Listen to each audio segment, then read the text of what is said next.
Hello students, a very good afternoon. I'm really sorry for the delay. There was some network issue and problem with YouTube Live. So anyways, today we are going to continue with where we stopped with biological classification. Okay, today we'll be talking about protista and some aspects of fungi. So before we start this session, I would like to launch a technical poll. Please let me know as soon as possible if my audio and video is clear. Okay. I would appreciate if the YouTube students type it in the chat box.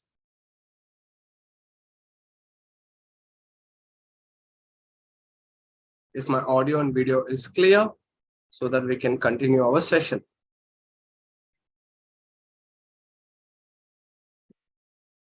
Okay.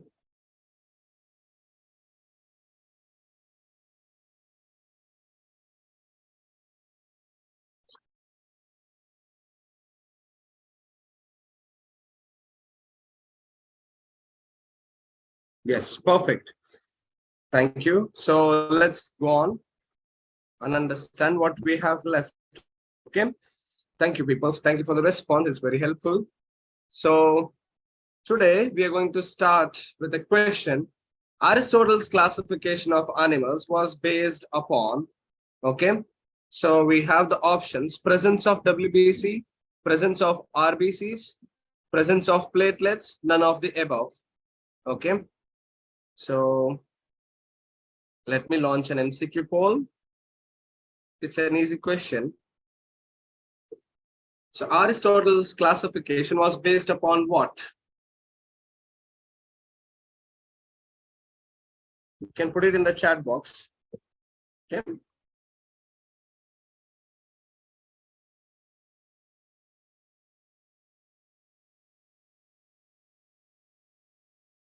Aristotle's classification was based upon which of the following characteristics is the question.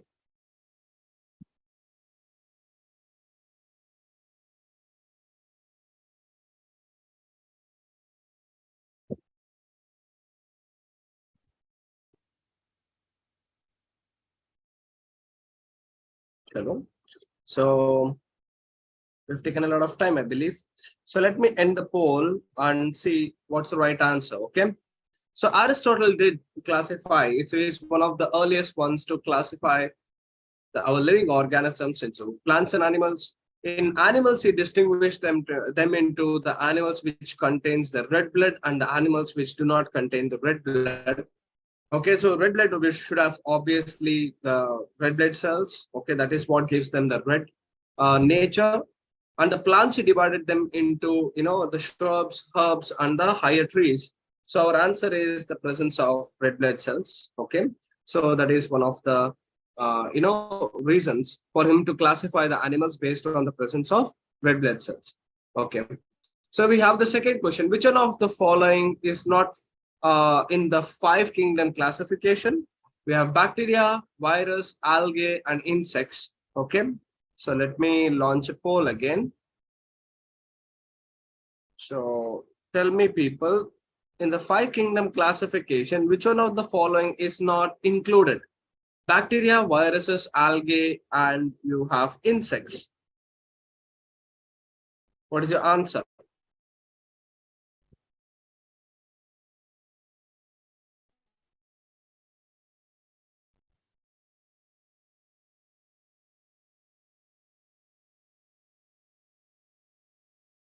Yes.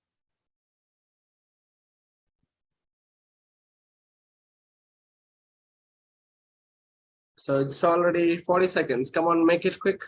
Which one of the following is not included in the 5 kingdom classification?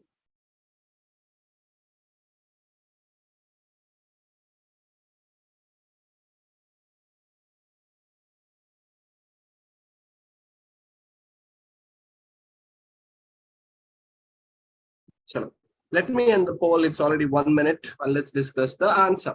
So when it comes to bacteria, they're placed in the special kingdom, that is kingdom Monera. When it comes to viruses, they do not have any kingdom, okay, because they are neither living nor dead organisms. They behave very uniquely. They are not like any other living organisms, so they were not classified into any of the kingdoms. Whereas algae is placed in the kingdom, kingdom plantae. Okay, whereas when it comes to insects are placed under kingdom animalia. So viruses are the ones that are not placed under any kingdom. So that is the answer. Okay, so today we are going to start studying from euglenoids, right? So we're talking about kingdom protista probably. So when we're talking about kingdom protista, we understood the characteristics of dinoflagellates. Okay, we understood the characteristics of chrysophytes or diatoms, and then the next one is our euglenoids. So if we talk about euglenoids, they are very unique type of organisms. Why? Because euglenoids put under a lot of zoologists and botanists under a lot of debate. Why? Because of its peculiar character. So these euglenoids, even though they are flagellated, they are biflagellated. They have one of the long flagella, okay, and one short flagella, and their entire body is protected by a protein-rich layer called as pellicle, which makes it very flexible for bending and twisting and curling. Unlike other organisms, still now they haven't behaved like this, but euglena is very unique. But if you see euglena's cytoplasm contains the photosynthetic pigments of chlorophyll A, which is very similar to that of the higher plants or the green plants. So under the presence of sunlight, they are purely photosynthetic, but whenever they are devoid of sun, they become heterotrophics and they start hunting on the organisms or predating on the organisms that are in their surroundings.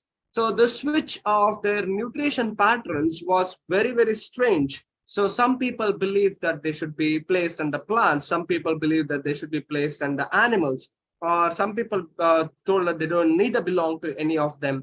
So that is why when we talk about protista or kingdom protista, it is the most ununiform kingdom, or this is not a well-defined kingdom, we can tell, because the organisms are so unique, and the shift between this plant and animal-like characteristics and even fungal-like characteristics. So that is why it is not so well-defined kingdom. That is why we tell that. So as I said, they have the pigments that are very similar to that of the higher plants. Now, if you look at the body, one thing that we have to remember is the presence of the pellicle. Okay, the pellicle is made up of a special protein called as pellicin, and the presence of two flagella, one long flagella and one small flagella, so which helps in the motility. Okay, and the type of a pigment that they have is similar to that of the higher plants, that is chlorophyll A. Okay, so this is about euglena. Now coming to the slime mouse, I think slime mouse is one of my favorite protists. So why? Because if you see about unicellular organisms, we tell that okay, they don't have intelligence. They are very primitive organisms. So they just have one cell, and they don't know much of their surroundings. Like us, we have very highly intelligent brain. So we are able to think and perform the activities, but we are very wrong. The one thing about this slime mouse is usually they are saprophytic protists, so they are unicellular. So what happens is many of the scientists use slime molds to understand the efficiency in utilizing resources. So let us say that there are many experiments I would like to talk about. So let us say that this is a box. Okay, this is a box, and now what you do is you will place oats or any of the food material here, etc. Now let us say that we will just put a slime mold in here. Okay. Now what this slime mold will do is they start projecting this pseudopodia, I mean like the plasmodium, not pseudopodia, plasmodium, which is like a network of, which is a network that will connect all these different food sources. Randomly they grow this plasmodium, just like a network.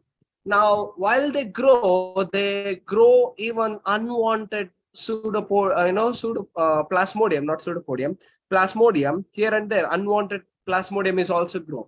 Once they understand where the food is there, they will start retracting the unwanted plasmodia and they will channelize this network so beautifully. Now that is the most efficient network of your food channels that you can see in the unicellular organisms. It's very fascinating. So what scientists did was they put a maze. You know what are maze, right? So it is like something like a very highly network kind of a system, and there is only one entry and one exit. You know what is a maze, right? So they will put food here in one end of the maze, and then you will put plasmodium in plasmodium or saprophytes, usually slime molds, in one place. And then what they do is they grow the plasmodia everywhere. Okay. And once they understand that, okay, this is the route that I have to take to reach the food, the unnecessary plasmodium they retract, and they will only grow this plasmodia which is efficient to find the entry and exit of the maze. They can solve the puzzles which are so complex. Okay, that is why unicellular intelligence means. You can take the examples of plasmodia or slime molds. Okay, so anyways, so these slime molds usually they are saprophytes, and they are growing in unfavorable, they're growing in very damp regions where there is very rich organic or decaying substances like leaves, twigs, trees, etc. So under suitable conditions, they form this long foot-like structures called as plasmodium, which we were talking about, and they can be of several feet. Whereas whenever there is an unfavorable condition, these plasmodium, they start forming fruiting bodies. You can see this nice bubble-like fruiting bodies.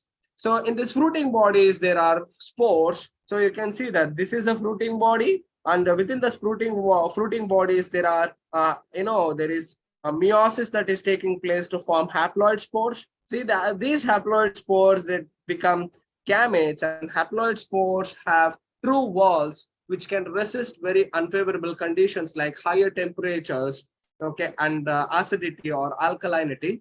So whenever the spores are dispersed, so they are carried through the currents, and the spores will settle down in a very favorable condition, and they will start developing into a new plasmodia, okay, and giving rise to a new organism. So this is about your, slime molds, okay, and the story of plasmodium and how intelligent they are, okay. Next one, coming to protozoans. Protozoans are also called as proto means primitive, zoon means animals. So the unicellular animal-like cells are placed under protozoans. So they are strictly heterotrophic organisms. So they can be either predators or parasites, which are known. So now under protozoans, we can categorize them based on their cell types. If they are able to produce pseudopodia, and they are placed under amoeboid protozoans. If they possess flagella and no cell wall, they are called as flagellated protozoans. If they have cilia, they are placed under ciliated protozoans. And if they produce the spores, they are called as sporozoans. Okay, people? So let us study one by one.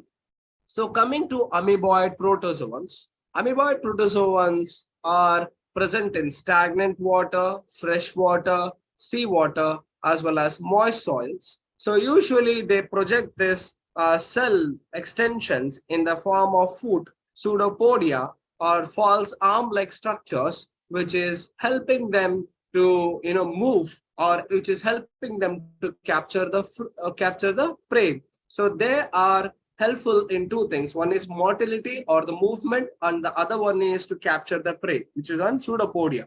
Now, usually marine forms of this amoeba, they have this silica-rich shells that helps them to protect from very hypersalinic conditions. Now, you know that the seawater is very rich in salt, so that is why they have to maintain their cell environment. So that is why they have the silica-rich cells that protect this internal environment of the cytoplasm. So some of the amoeba are very, very, notorious parasites. Example is entamoeba. Entamoeba histolytica is known to cause a type of diarrhea called as amoeboic dysentery, which causes severe constipation. So usually what happens is from the contaminated water, so the houseflies, they sit in the fecal matters of the person who already has the disease. And when the housefly sits in the food, and we eat the food without washing, the amoeba goes and settles down in the intestine, especially small intestine, and causes severe cramps. So when they cause severe cramps, usually the person initially suffers from constipation and followed by diarrhea and followed by severe cramps that leads to loss of mucus and blood. And if it is not treated properly, they might to death.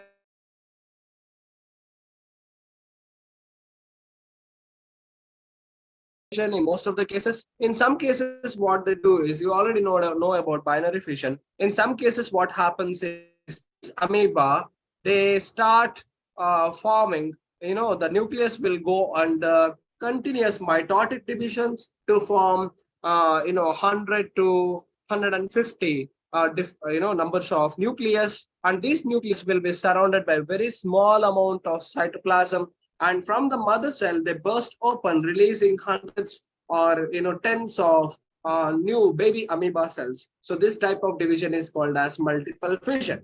But sometimes during the unfavorable conditions, these amoeba, for example, so these amoeba, what they do is the encasement takes place within the nucleus, around the nucleus of the amoeba, and all the cytoplasmic nutrients are utilized by the spore, which is called as amoebospores. So these amoebospores are formed due to the result of due to the result of unfavorable conditions. So as the cytoplasm volumes decrease and decrease and decrease, finally these endospores they actually lose all the cytoplasm, and this very thick walled spores are liberated into the external environment, where there is very dry environment, very high temperatures, very acidic or alkaline conditions. Now when the favorable conditions return, these spores will burst open, releasing the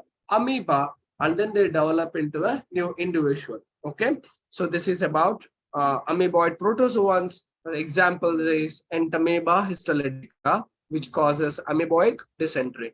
Okay, students, are you able to understand? And is my voice clear? Yeah. Chalo. So let's go on to the next one. If you are having troubles in understanding, you can ask me. Okay. So next one is flagellated protozoans. So the flagellated protozoans, even though like you can ask me a question, so Euglena also has a flagella. Why don't we put it under flagellated protozoans? As I told you, these organisms are strict parasites, okay, and they're strict heterotrophs, I can tell. Whereas when it comes to Euglena has chlorophyll, which makes it a semi-heterotroph or semi-autotroph.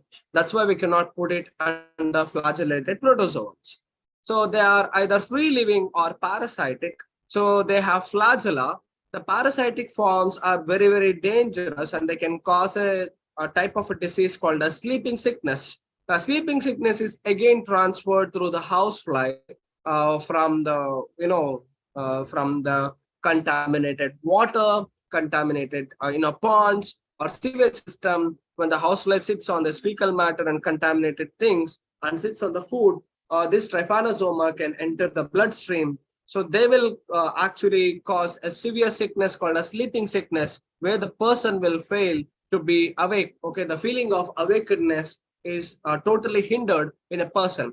Usually this kind of sleeping sickness is very much found in third world countries. Example is South Africa. Okay, so you can see that the trypanosoma can be easily seen having a flagella and the surrounding the red blood cells. Okay, fine. So coming to the paramecium, okay. So one of the other types of the protozoan is the ciliated protozoans. So free protozoans exclusively found in aquatic environment, and they're actively moving. If we observe the microscope, under the microscope, they are so fast, and there are thousands of hundreds of cilia. They are all moving like a wave-like pattern. Okay, their rowing mechanism is very clearly seen. And this speciality about these ciliated protozoans is, you can see that they show a mouth-like structure. We cannot exactly say that it is a mouth-like structure, but this is the point. For the first time in an organism, where we can see it is used as an entry and an exit point of a food. So that is called as a gullet. Okay, so the gullet appears in this body cavity or the cell cavity, which acts like a source for the outside environment. Okay, which is not seen in any of the lower organisms till now. Okay, so the cilia helps in the movement or motility in these organisms. So they are shoe-shaped, or shoe sole shaped organisms. And the example is paramecium. Okay, paramecium is an example. All right, people. So sporozoans are the last type of protozoans we can call, and they are highly notorious organisms, and they are known to cause very, very deadly disease such as malaria. We know that malaria claims the highest lives than the snake bite, shark attacks, and any other living organisms, right? So malaria usually is caused because of the sporozoans. Okay, so why they are called as sporozoans is because they are able to produce this spore-like stage where the person will start experiencing the symptoms of a disease such as malaria. So they're very, very infectious. So let us talk about sporozoans. Usually what happens is they require two hosts to complete their life cycle. One part of a life cycle they complete in mosquito, and the other part of the life cycle they take in human as a host. Now what happens is when a mosquito bites a healthy human being, from the salivary glands of the mosquito, the sporozoites or the spores are transferred into the bloodstream of a person. Now these spores that travel to the liver of the person and they start infecting these liver cells. The spore starts developing into your malaria, which is a plasmodium. Okay, the plasmodium will start dividing asexually. They increase their number. Once they have sufficient number, they enter into the bloodstream and start attacking our red blood cells. In our red blood cells, they use our red blood cells, okay, to produce this spore-like stage. Okay, they produce male gametes and female gametes using our red blood cells. And at this stage, they produce this lot of toxins, which are hemotoxins. That is when a person will start experiencing malaria. Now, when the mosquito bites an infected person and it draws the blood, through the blood, this male gametes and female gametes enters the gut or the stomach of the mosquito. Here they fertilize to form a zygote, and then the zygote will develop into a spore, young spore, and the young spore will migrate into the saliva. Saliva, it matures, again it bites a healthy person, and the cycle continues. That's why it's very, very deadly, and that is because of the infectious spore-like stage is why they are named as sporozoans. An example is Plasmodium vivax, Plasmodium, you can see here in the down, Plasmodium vivax, Plasmodium falciparum, Plasmodium malaria, Plasmodium ovale are the examples of sporozoans. All right, people, it's fine. We have a question now. Some of the protists are often considered as a connecting link between plants and bacteria, animals and bacteria, plants and animals, fungi and animals. Okay, so here you go. I will launch the poll. Okay, so answer please. Very easy question. Let's finish in 30 seconds.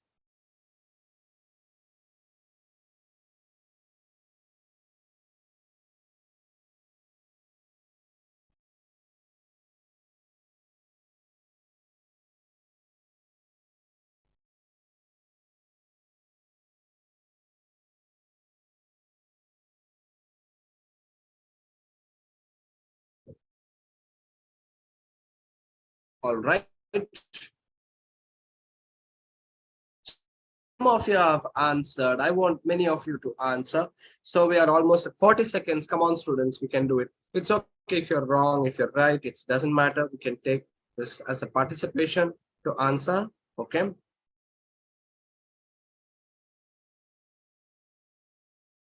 Okay, I see that most of you are answering as plants and bacteria. I don't understand how. Okay, anyways, so one thing that we have to understand about protista is it's not so well defined, right? That is the first thing. So initially, it was considered as a connecting link between plants and animals. I will tell you Why? Because in plants, if you see that euglena, it is behaving like both animal and a plant. If you see animal cells, they do not have cell wall, right? Whereas the plant cells have cell wall. If you see some of the protistants, some protistants, they show the presence of cell wall, and some protists, they show the absence of cell wall. Okay, some protists act like autotrophs. Some protists, they act like heterotrophs. Some protists, they act like both autotrophs and heterotrophs. Are you understanding? So we have the protozoans, which are belonging to the protists, that are strict heterotrophs, and then we have protists, which are some are strict autotrophs, and some are semi-autotrophs and semi-heterotrophs. So it's a very confusing and not well defined kingdom. That's why we tell it. So that is why in the initially I told you, when we're talking about protista, it's a very, very, very confusing kingdom, and that is why many of the botanists and zoologists were were debating whether to place the protists under plants or under animals initially. And moreover, you have to consider that they are eukaryotic cells. So that is why they would never consider putting a protista under bacteria. Understood, people? So they would definitely go for either plants or animals. Okay. So our answer is they were debating around plants and animals. Okay. Understood? Chalo. Our answer is C. So kingdom fungi. So kingdom fungi is my favorite organisms, favorite kingdom. There are so many reasons why we have to appreciate fungi. Okay. So fungi has a very, very, very unique behavior compared to any other kingdom that we can come across. If you see monorans or bacteria, they have the high versatility in using the resources. They can be photoautotrophs, can be chemoautotrophs, they can be saprophytes, they can be symbiotes, they can be parasites, etc. Protist behaves very strangely. Whereas kingdom fungi, even though they are strict heterotrophs, okay, they are very, very strict heterotrophs. They're plant-like structures, but they are not photosynthetic. They are either saprophytic or symbiotic, or they are parasitic in nature. But one fascinating thing about fungi is their survival capabilities. We have understood, now we have come to an understanding, the mycelia of this fungi is not just some random, tube-like structures or, capillary-like structures, which is just used for draining the nutrition. We have come across to a certain extent of understanding fungi. These mycelia are not just some random network-like structures, okay? They have the capacity, right? They have the capacity to really, really build a communication link with higher plants. They can warn our plants and trees about the disease. They can they can understand the plant nutrition. If the plant is lacking any of this nutrition, they can really provide them, sufficiently by fetching that nutrition at a micro levels, right? So when they're causing a disease, they can really tap into very, very, unique parts of these organisms and cause a severe infection. When you see some of the fungi, they can also act like a zombie fungi. There are certain fungi which act, colonnades the brain of these ants, and they completely control these ants to their will. Such a crazy organism. So that is why the fungi is very, very highly studied organism today. So let's go and study some of the important aspects of kingdom fungi, and I hope we have sufficient time for that. Okay. So it's a unique kingdom, as I said. So they are strict, very, very, very strict heterotrophic organisms. Okay, very strict heterotrophic organisms. Okay. So now coming to kingdom fungi, so they are cosmopolitan in existence. Okay. When I say cosmopolitan in existence, that means they can survive in variety of habitats. They are present in aquatic habitats, right? They are present in semi-aquatic habitats. They are present in terrestrial habitats. They are present as saprophytes. They are present with association with animals, association with plants. They are present as parasites on animals. parasites within plants, parasites on animals, parasites within animals. So many different types of existence are there. So that is where they are cosmopolitan in existence. But mostly they are found in warm and humid places, which are known to support, okay, sorry, people, which are known to support their survival, okay, warm and humid places.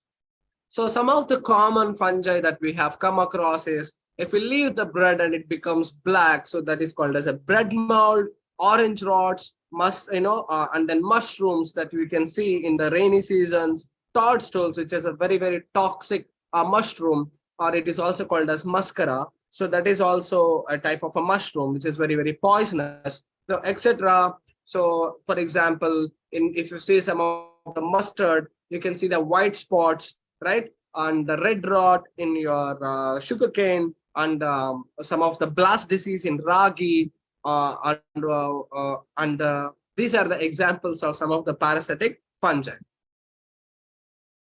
They are not always bad. Fungi are known to really, really produce some of the most effective medicines, effective source of protein. Okay, and they are also used as fermenting agents for production of bread and beer. For example, if you see antibiotics, which saved millions of lives during the World War, so that is penicillin, is produced, is extracted from Penicillium niger, which is again a fungi. And they're also disease-causing fungi, as we discussed, right? For example, Puccinia granaceae, okay, is one of the examples of disease-causing fungi, okay? So if you see the colonies, or if you see the morphology of this fungi, they can appear in various forms. If you see yeast, they are unicellular fungi, and this unicellular fungi, they can start forming a filamentous kind of structure or a network kind of structure. If you see if you see under the microscope, right? So either they are unicellular or they are filamentous, and some of the filamentous forms, they construct these hyphal-like structures. So which this group of the network of this hyphae, we can call it as mycelium. They can be either unicellular or multicellular. So in multicellular, they produce this hyphae, and based on the complexity of the hyphae, we can divide this hyphae into two types of hyphae. One is aseptate hyphae, other one is septate hyphae. Aseptate hyphae means they do not have any of this divisions. You can see that there is no wall between this, between them. So you can see here, there is no wall between them. This is called as aseptate hyphae. When there are no walls, which is made up of chitin or polysaccharides, so that means there can be many nucleus, not just one nucleus. You cannot differentiate whether it is one cell or many cells, right? So that is why this type of hyphae, we call it a cenocytic hyphae or multinucleated aseptate hyphae, okay? This type of hyphae is usually found in the lower fungi, whereas septate hyphae and branched hyphae are found in higher fungi. In septate hyphae, they are made up of special type of chitin or polysaccharides walls between these, between them, so which we can differentiate them into individual cells, right? We can differentiate this into individual cells. So that is what we call this as septate hyphae, okay? Septate hyphae. So this hyphae, septate hyphae, can be branched or unbranched, okay? So, and the complexity of hyphae is really, really important for understanding the reproductive patterns of our fungi, right? So coming to the nutrition of the fungi, so they are usually saprophytes, and they depend on the dead or decaying organic matter. So we should be really, really thankful for their exceptional capabilities to, to act like recycling agents. They are the best municipality agent, we can tell. Without them, our world would be so dirty. They are very, very hardcore. For example, if you see Deuteromycetes, we should really thank them, because they have very high capacities to, biologically degrade the complex organic material in a very, very short period of time. Bacteria alone couldn't have accomplished this job of cleaning up this, dead or unwanted organic material or organic waste that we produce in our environment. So some of them are very, very serious parasites. For example, ringworm, that is one of the infections because of the fungi. Okay, epidermal infections that we get, fungal infections, what we call, that is all because of the parasites. These parasites can cause severe infections in animals, plants, okay, and human beings, etc.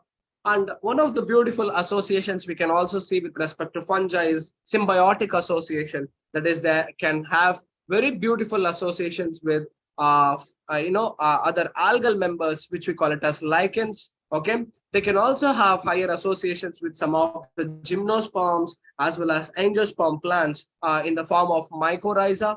So this mycorrhiza is highly efficient in providing the growth and development of our trees. So usually they are found in higher roots or higher plants. They make this complex association. So the plants provide nutrition and they provide minerals and water to the plants, and they communicate with each other about so many aspects. Okay, so this is about symbiotic relationship of fungi.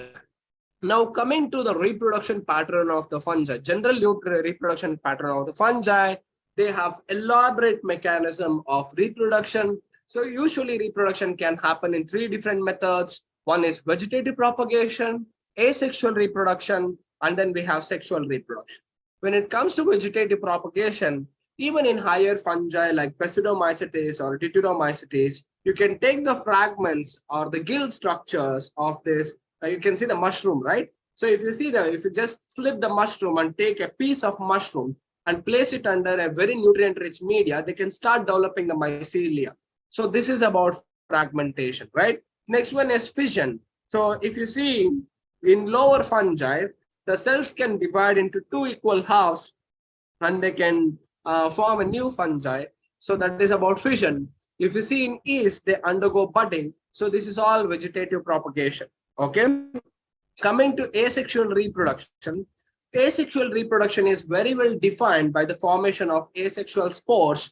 And these asexual spores are given name. For example, if you take penicillin, they produce this conical, for example, the filaments of the penicillin, you can see that they have this conical like structures, okay, in the aerial mycelia. So each cone, if they fall on the substrate, they can grow into a new fungi, forming the new mycelia. So they are called as conidia. Or there are other types of spores which are found within the sporangia, which is a fruiting body or asexual fruiting body called as sporangiospores. Some of the motile spores are also produced, which are asexual. They are called as zoospores. Whereas when it comes to sexual reproduction happens when it happens between the 2 different fungi. You have fungi A and fungi B. And when they come close together, their hyphae will fuse, and then they produce this sexual spores by the fusion of 2 different hyphae. So they can produce oospores. Okay, remember the names of the spores. They are very, very important. They can be oospores, ascospores, or basidospores. So these are the examples of sexual reproduction.